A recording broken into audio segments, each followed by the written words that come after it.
Hey guys, welcome back to my channel. This is Hoodoracle Ministries with your Reverend Hoodie.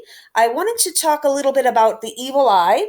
Okay, and it's very interesting that I'm like itching my left eye right as I'm saying that. That's so wow. Okay.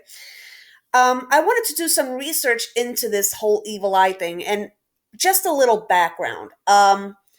I come from Astoria. I was born and raised in Astoria, and Astoria, if any of you know, some of you originally come from Astoria and have moved. One person in particular that is a good friend of mine and everything. She originally comes from Astoria, so my Astoria peoples. Astoria is famous for their souvlaki and is also famous for back in the 80s being considered Little Greece. Okay, because there was a coffee shop on every corner or a restaurant on every corner. We had the best souvlaki and gyros. Okay, it's Gyros. Okay, gyros or gyros. Okay, to my Greek friends, I hope I'm saying that correctly. Now, the reason I'm bringing this up is that I remember growing up, they had the fairs all the time, and depending on the neighborhood, the items that they sell at these fairs are going to be pretty similar, okay? And I remember going to these fairs, and if anybody knows how I am, they know that I love festivals and fairs and things like that. And they always seem to sell these little evil eye bracelets, okay, in different colors, blue being the most famous one, okay? Now, I'm going to tell you, um, my mother has a story of when I was born, and I'm going to ask you, mommy, to, verify certain facts here while you're here. Because she was talking about this with me the other day. And the story, according to her, is she was pushing me in a carriage once. And one of the ladies that believe in evil eye had, said how cute I was and everything. And, they asked mom, what did they ask you, mommy, about this evil eye Well, thing? these women were basically Greek oriented. Orthodox, right? Uh-huh. They believed in putting one eye in the front of the child's chest and another eye on the back. Uh-huh. I said, I have God. I don't need your eyes. Mm-hmm. They looked at me, they said, you're a fool. They Mm. walked away. Well, first of all, I'm just gonna stop it right there. Okay. Now just to be fair here, in the interest of fairness, okay, there are a lot of people that may come to this video and say, well, you're talking all of this about our amulet or our talisman, for good luck and, for protection and everything. What about your cross? Well, first of all, the same people that believe in the evil eye, as you can see on the screen here, this is an Orthodox priest that, teaches about Jesus. Okay. So it's a cultural thing. Okay. Um, Now I'm going to be studying a lot about this evil eye thing because, quite honestly, I see a lot of it prevalent on people's channels, and everybody, and even me. I used to put the evil eye thing on either side of my name, and it's like I replaced that with the cross, obviously. Now this is not in no way meant to disrespect anyone. I'm just trying to find out the history behind this evil eye. Does it really work? Does it really protect like it says it does? Okay. Um, Personally, and this is personally, okay, I'm not really invested in evil eye like that for the simple reason that when I would buy it at these festivals, okay, it was more of a fashion thing, okay, because I thought it looked cool. And this is way before my spiritual awakening. So, that's the reason for that, okay?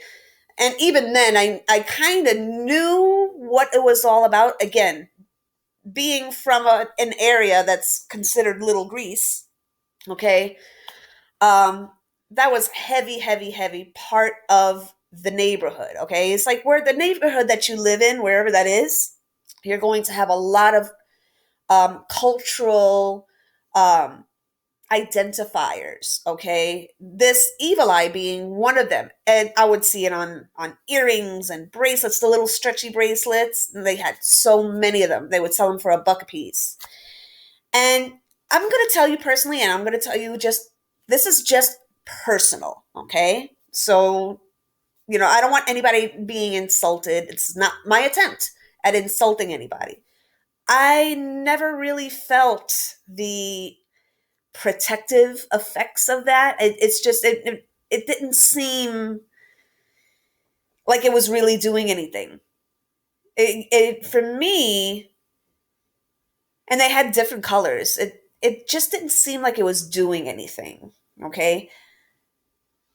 Now, I want to see more about this whole evil eye thing because I've seen it from the Orthodox perspective here, which I'm going to play this in a moment.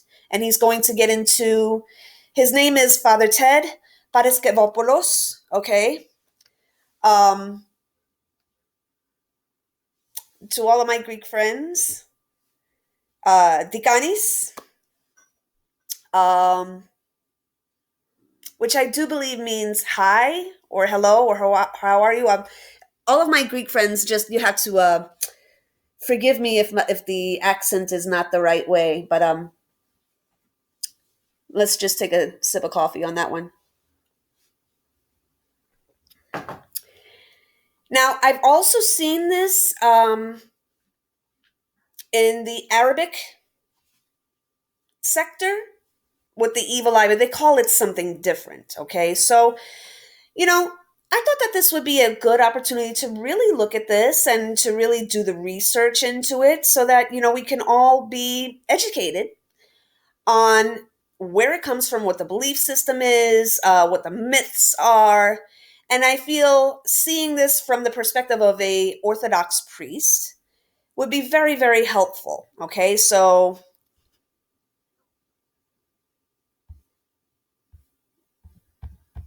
let's see what he has to say here.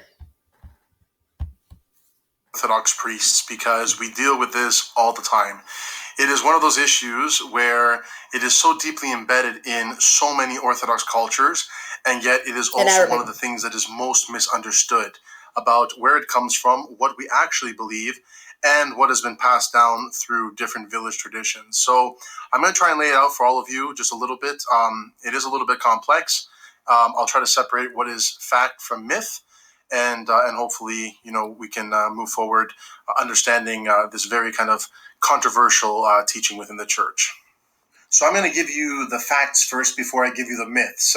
Okay, so bottom line, do we believe in the evil eye as Orthodox Christians? Well, we believe in a type of evil eye, but not exactly the type that we would hear from our grandparents or from our aunts or that crazy woman in the village that seems to know everything and only have the special. We all have one, don't we? So we have to be able to separate the fact from the fiction, from the myth, from the pop culture, I guess you could say, of the village. So we believe that we're spiritual people. We're spiritual beings, and that there is the spiritual realm and the physical realm, and that a lot of times they're intertwined.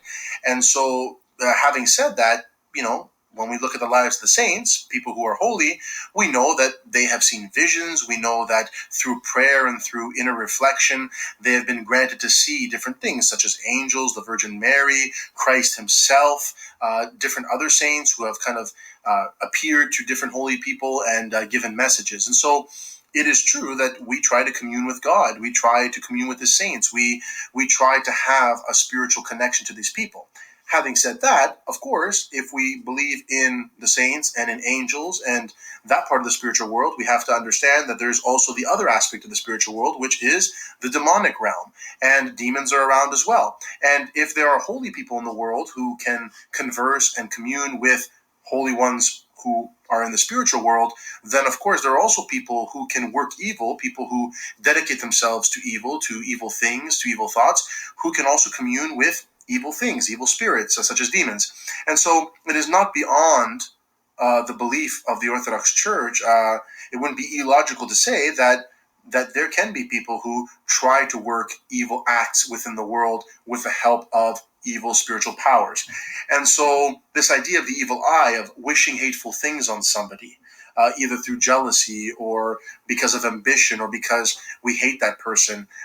It is a very real thing. I do think that it is very rare, and I think that it doesn't happen as often as we think it happens, but it can happen.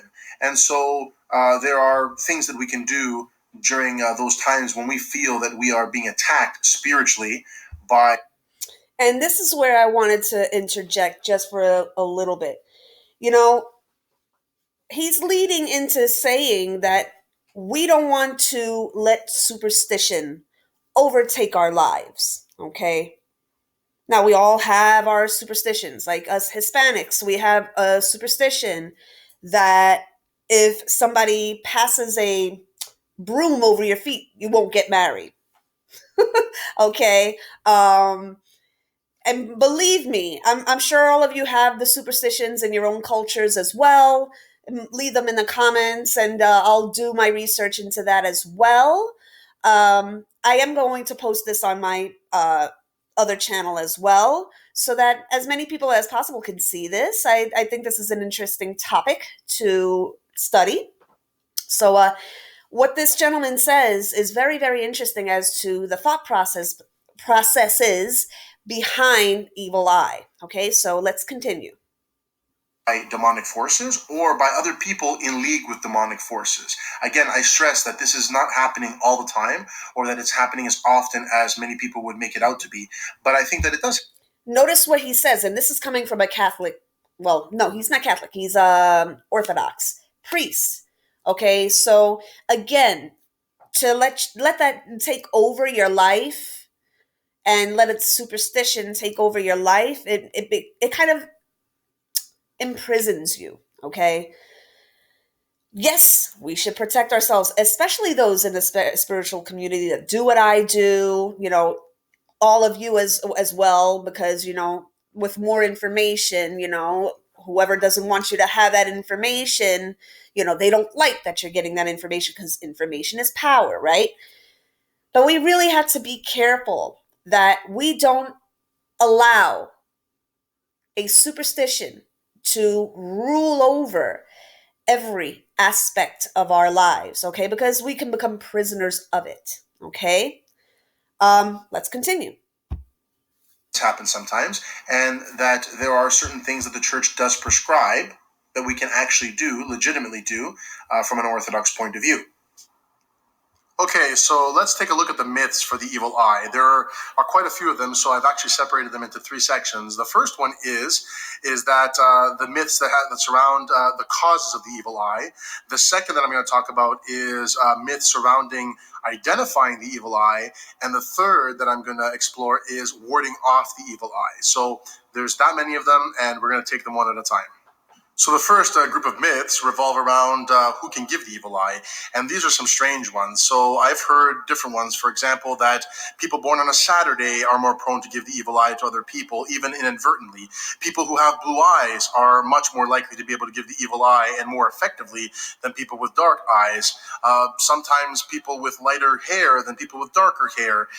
It's really, really bizarre. And the interesting thing is that these people don't have to be actually speaking with evil spirits to give the evil eye. They might give it to it inadvertently. So there are myths surrounding, the accidental giving of the evil eye. For example, if we praise somebody too much, or if...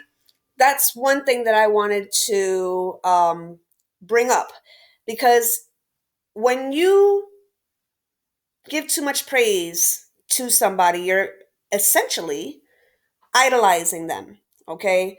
So he gets into how you think that it would be saying something negative about somebody, but actually praise brings the evil eye. Okay, so it's very interesting, and this is coming from an Orthodox priest. Okay, so let's continue. If we, covet, how beautiful they are, or we speak a lot about something that they have. For example, they have a beautiful car, or that they have a beautiful pet, or they have beautiful hair, or beautiful eyes, that we might bring evil upon them by speaking too much praise for the things that they have that we admire. So these some of the myths, and they're very, very strange to me, because none of them are official Orthodox teaching, and to tell you the truth, I don't think that any of them really hold water. The second group of myths has to do with identifying who has the evil eye. Now, this is funny as well. The most common myth is that when people get a sudden headache, that they have the evil eye, or suddenly they feel sick, or they thought that somebody was looking at them in the wrong way.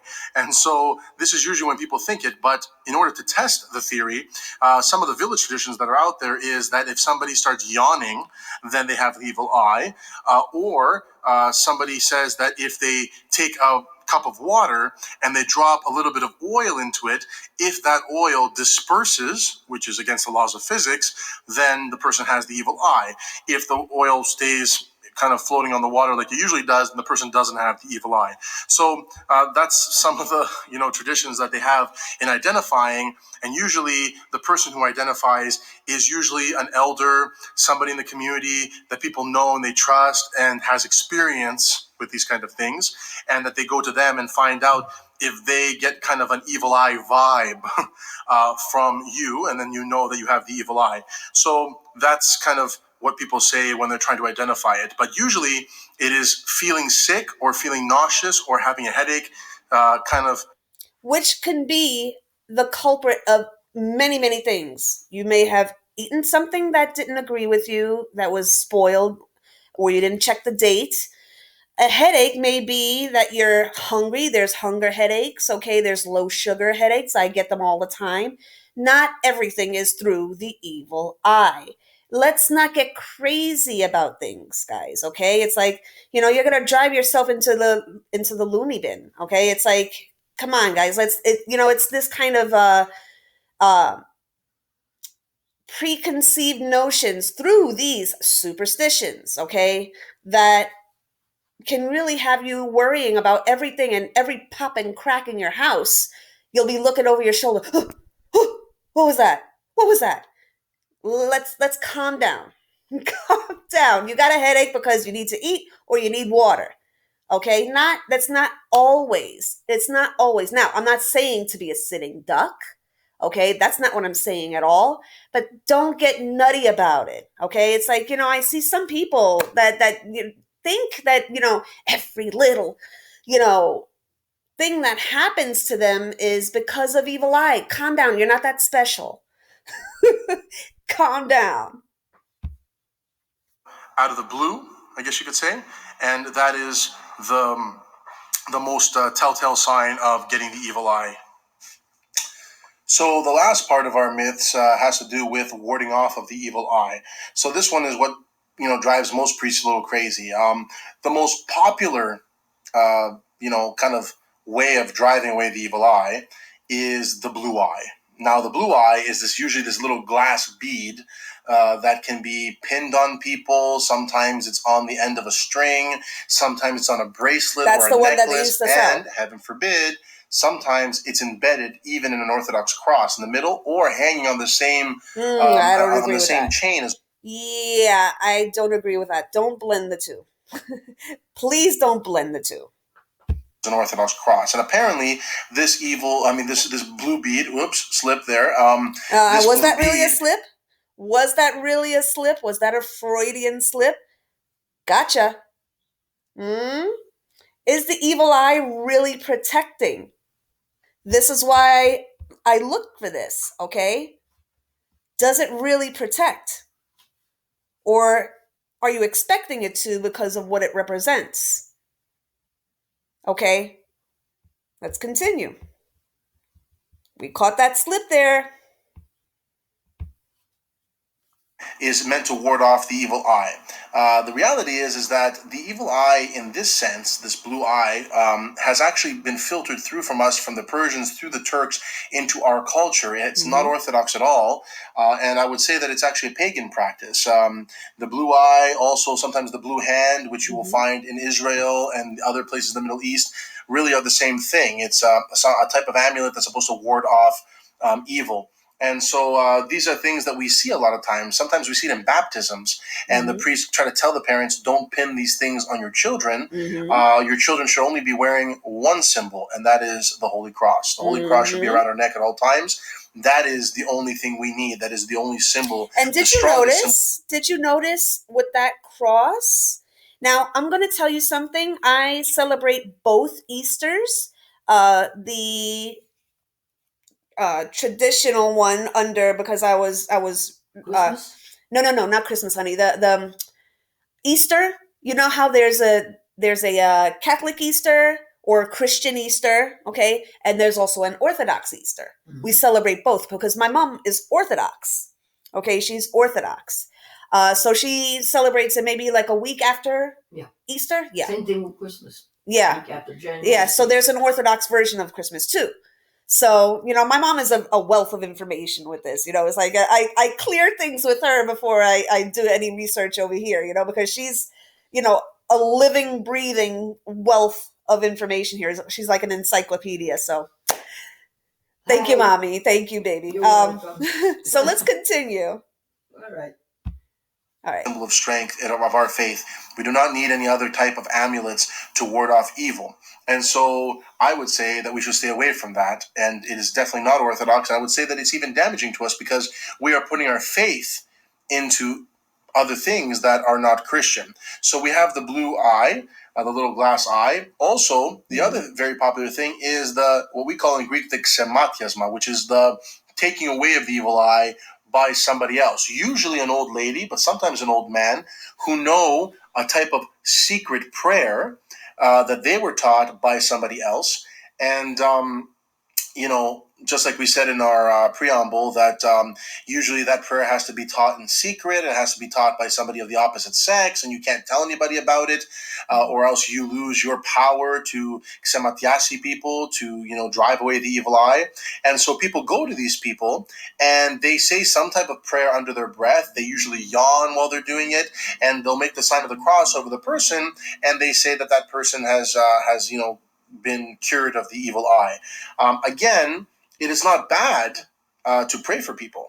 We should pray for each other all the time. So there's nothing wrong with that. But the idea that there is special people with special secret prayers, that only their prayers work and nobody else's, is actually a very gnostic idea. This idea, like from the first and second centuries, that there is a secret knowledge in our faith that nobody knows about except certain elite people.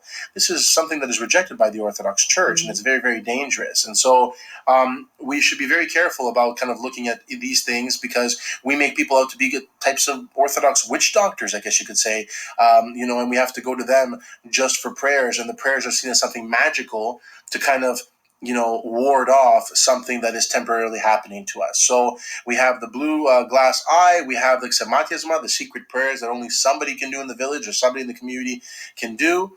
And of course, there are also a myriad of other myths that are out there. Garlic, as if we're warding off vampires or something, and many other things. Some people even, engage in other types of sorcery, or even going to mediums, so-called fortune tellers, or even people who read coffee grinds, the bottom of Greek coffee mugs, to tell your future, or even to discern whether you are being influenced by evil spirits. So all these things are pagan. All these things are anti-Christian. All these things filtered in to certain Christian countries from the Turkish Empire, and all these things need to be rejected by the Orthodox Church. To be very, very clear, we need to reject these things. And again, it is most important to put our faith in Christ, in His cross, in the church, in the resurrection, and not in other fantasies or other pagan superstitious beliefs. So when we think that we're being attacked by demonic forces, there are really a couple of things that the church actually prescribes us to do. Number one is prayer. Prayer is the most important thing. This is the thing, guys. Now I'm kind of realizing here, this is, a lot of this change that's been happening, okay? People are not going to stay on the same path, okay? At some point, there's a fork in the road, right? Like, for instance, I don't consider myself a psychic. I consider myself a prophet, because I don't always use cards, and they're not to predict the future, because I can't do that. Nobody can. No psychic can predict the future, okay? Now, can I surmise from, talking to you what's probably coming down the pike? That's from listening to you and being an active listener, okay? And caring about what I'm hearing. All right. So people don't realize sometimes, people say pray, pray, pray, pray, pray, pray. But prayer in and of itself, this is a petition to who can change things around, okay?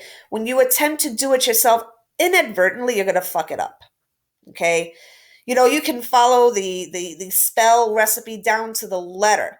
Inadvertently, we can't control our own thoughts, okay? Most of us can't, okay? Thoughts are alive and something's going to filter in, okay? And when you're doing that type of magic, whatever is filtering in, you're bringing it in. So unless you know how to uh,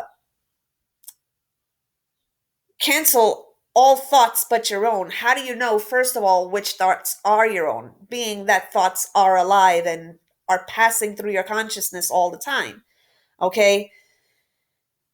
When you pray, you not only petition this cause into the hands of someone that can actually change things without your personal involvement, but also because you're not personally involved, okay, you don't stand in the way of somebody's karma if they need to learn karma, and you're not trying to manipulate the energies, okay, because you could be getting in the way of somebody's karma by doing, what's the word I'm looking for? Trying to change things according to what your will is. And I can tell you, as somebody that came from New Age, if something's not meant to happen, it's not going to happen, no matter what magic you throw at it. Okay? I don't care how powerful you think you are. Okay? Prayer is free. Prayer doesn't require anything but you and your communion with God. That's it. That's all it is. That's the only thing that you need. You don't need, special bells and whistles. Okay? So let's continue. Rigorous and a strong prayer regiment, daily prayer regiment, is really, really important for us for all times of our lives. Not just when we feel that we're being oppressed by demonic forces or by Archangel evil Michael. thoughts of other people. We Cross. should be praying to God day in and day out. The Apostle Paul tells us to pray constantly, and so that is the number one thing that we should be doing. The second thing, of course, is that we should be participating in the holy sacraments. So especially confession and communion, especially taking Christ, the body of Christ and the blood of Christ within us. That is also extremely important to be able to carry that sanctity within us so that our bodies become the temples of the Holy Spirit. And of course, Now, I wanted to make one point about the confession. Okay? Confession really should be done between you and God. Okay? Sure, a man of the cloth and everything, and that's fine, as if this is part of your religious belief system. But if you really think about it, we're supposed to be undefiled, meaning not belonging to any religion, okay? Which I know this is kind of like an oxymoron here with the material that I'm presenting to you, right? But really, with the confession, to confess it to a human, it's like, you can say the rites, because he went to seminary school and everything to do that. But absolution comes from God. Okay. So, you know, when a person goes into the confessional and says, "Forgive me, Father, I have sinned. It's been 6 months since my last confession." It's like, you know, an honest penance in your private communion with God, if you were to ask me, should be the thing that, through your admittance of what you have done in your secret conversations with God. Okay? That should be enough. Okay? So, of course, you're going to get my personal feelings about things in these videos. You don't have to agree with me. I'm not saying you have to, but if you do, great. If you don't, that's okay too. All right? So, let's continue. The other really important thing is, if we really think that there's something satanic or something demonic happening to us, is that we can go to the priest and he can read a specific prayer that does exist for the evil eye. It's called Vaskania in Greek. And that basically speaks about demonic forces or evil forces attacking us, and it wards them off by calling upon our guardian angel and of all the saints to come and to rescue us from such demonic forces. Now, that is not an exorcism, as some people might think. That's different types of prayers, but this is rather for external attacks. An exorcism would be more for people who feel that they are possessed, that they have allowed evil forces to enter into them. That's a different type of kind of prayer. But this kind of prayer, the Vaskania prayer, is specifically for people that feel that people are wishing evil things upon them. Bottom line is that, all joking aside, if we feel that we have been attacked by demonic forces, which may be the case, the best thing to do is to consult with our priest. We should be praying, we should be participating in the sacraments of the church, and we should be speaking with our priest. Our priest will be able to guide us, help us along the way. If he needs to read a prayer, then he will. One quick anecdote here, okay? An addendum. And I'm going to give you a personal example of this, okay? It does help to speak to a person that went to seminary school and everything, because they learn not only about Jesus and the sacraments and all of that stuff, but they do learn about the demons that are present as well. Okay, so it does help to speak to a priest. Now, I remember one situation where, and this was during the time when I was going through that situation with Mr. Catalyst Man, okay? And family didn't like us being together and all, the whole spiel, okay? The whole deal, okay? I already talked ad nauseum about it. Rather than go toe to toe, and this was right at the opening up of my spiritual awakening, right at its birth, okay? Spoke to a priest. Now, you really have to have a good relationship with the priest that you're speaking to, because I feel like, even though, and looking back, I feel I was speaking to this priest, but I feel like he didn't take me seriously. You know what I mean? This is the thing. You had to be, when you're speaking to a person of the cloth, you have to have a good relationship, or, you have to feel like this person is going to take you seriously. Much like when you're going to the doctor, you have some health concerns, and you've been going to doctors that seem to uh, dismiss you, or say, oh, go do your hair or do your nails, you'll feel better, it's a psychological thing. No, this is a very real problem. Okay.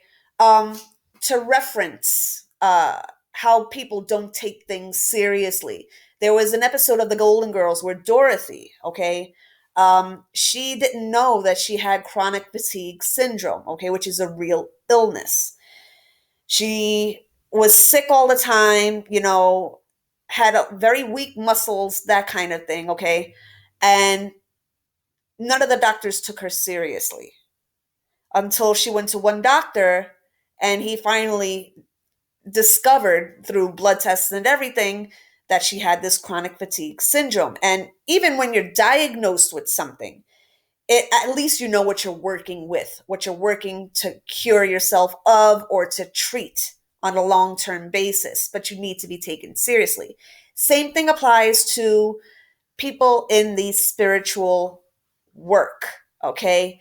They need to be able to take you seriously. If your priest does not take you seriously, and you really do feel like you're being attacked, okay? You know, this is tricky because this is the type of thing that has a stigma attached to it. And when somebody comes up to somebody else and says, "Oh, I feel like I'm being attacked by demons, blah, blah, blah," sometimes it's met with kind of side glances, like that emoji with a side stare, you know, and it's like, they're not saying it, but they're thinking, "Oh, look at this kook," right? So there's that potentiality. So when you do speak to your spiritual person, make sure it's somebody that you feel that's going to be compassionate and lend an active listening ear. Okay? Because if you get, as spiritual people ourselves, if you get the instance that they're not taking you seriously, it's then what you're telling them, you're not going to feel comfortable telling them what you're telling them. Okay? This is private, intimate things that are happening to you that you're trusting to a person of the cloth to be able to help you with. And through my experience, I'm going to tell you, I do not feel, even though the prayers were done and everything, I don't feel like he took me seriously, even though when I went to work, like the next day, I did see a difference. Okay. Um, but I was working with my ancestors at the time, and I felt them coming through really, really strongly, and especially my grandmother on my dad's side, my grandmother on my mom's side, okay? And they always show you through an image or a song or a smell that you're smelling that nobody else can, okay? With me, it was roses, okay? And my grandma on my dad's side had this lipstick, this red lipstick that she was famous for wearing. And it was like a dark red lipstick because, she was trigueña. She was very, she was, dark skin, nice caramel skin, like that. Um, I came out with my mom's skin tone. So I have the Eastern European from her. Um, the best of both worlds, obviously. But point being, you have to be able to trust your spiritual person you're talking to be able to take you seriously, okay? um as I said before, my spiritual work that I do, it consists of being an active listening ear. I don't consider myself a psychic. If I use tools, which is rare now, it's only for a pictorial help, okay, to give it a pictorial representation, right? But again, we're going to be talking a lot about different spiritual things on this channel here. Now, um, I'm not entirely sure what the next subject is going to be, but this one here, I really do want to study it for a bit, because, this is not the first I've seen about it, and it won't be the last. Um, so let's finish this video, okay?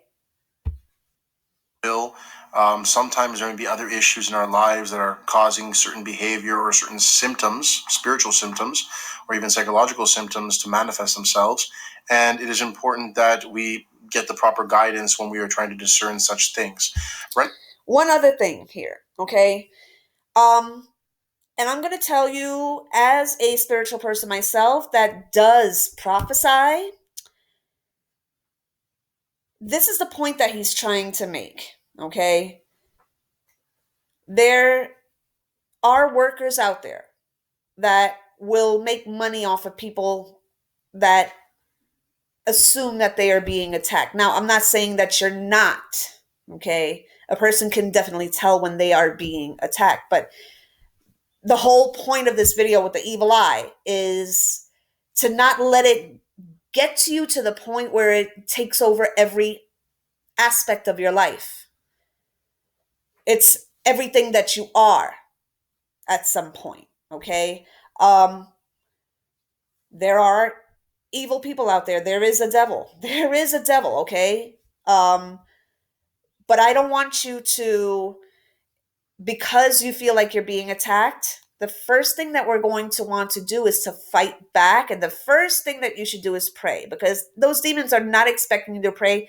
They're not expecting you to have faith enough in your own prayer for it to work and to help you.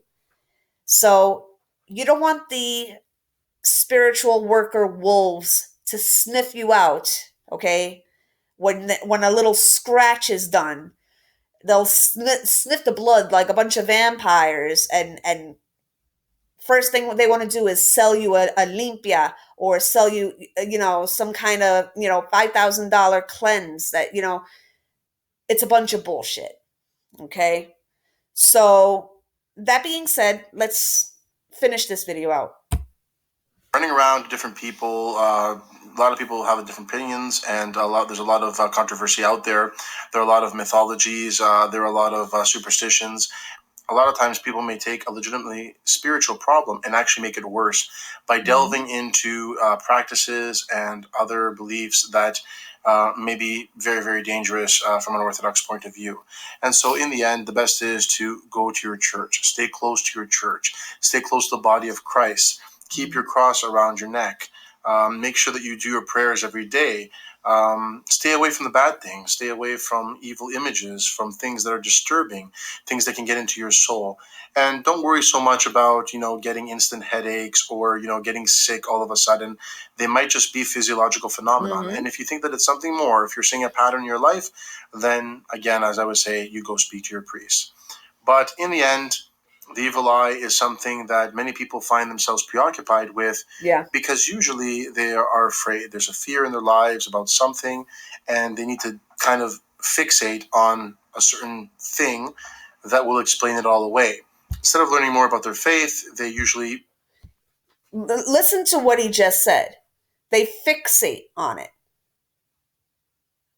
This whole, and if you're the type of person that just assumes that everybody is, jealous of you or is envious of you, you're going to kind of invite that energy in. Okay. The openness of that I've never really agreed with. It's, it does give me the heebie jeebies a little bit. Okay. I'm going to be honest with you that evil eye kind of, okay. Because it's like staring at you. It's like, and you don't know what's staring back at you. It could be a double-edged mirror, this thing. Okay. Again, this is what I'm perceiving. This is what I'm seeing.